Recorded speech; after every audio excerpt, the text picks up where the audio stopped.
Inside a crowded chapel on the University of Maryland campus, friends, family, and fellow journalists honored John McNamara today.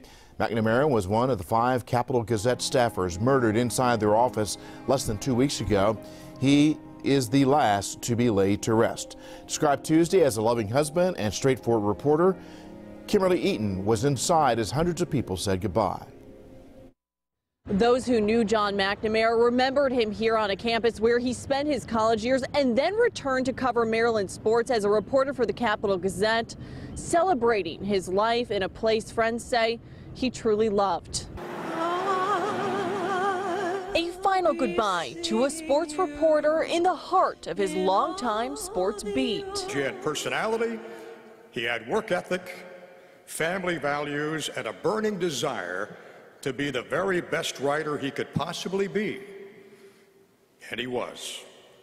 Everybody loved, everybody respected John McNamara. Family, friends, fellow journalists laughed and cried inside the University of Maryland Memorial Chapel, remembering Capitol Gazette journalist and newspaper editor John McNamara on the same campus where he spent many years covering the Terps. You knew when you lost it hurt, and when you won you felt good about it, but yeah, you knew he cared about Maryland. And Tuesday described as a loving husband, a straightforward reporter.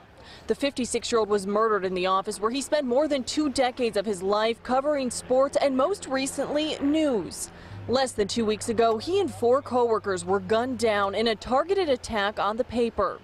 Wendy Winters, Rebecca Smith, Gerald Fishman, and Rob Hyacinth. And I know he'd want us to keep them in our hearts. So I'm going to pause now for a moment of silence for them. McNamara is the last of the 5 to be memorialized. John, Godspeed, buddy. McNamara lived with his wife in Silver Spring while working for the Gazette in different capacities for nearly 24 years. Reporting in College Park, I'm Kimberly Eaton for WJZ. The man accused in the attack on the Gazette is facing 5 murder charges and is due in court later this month.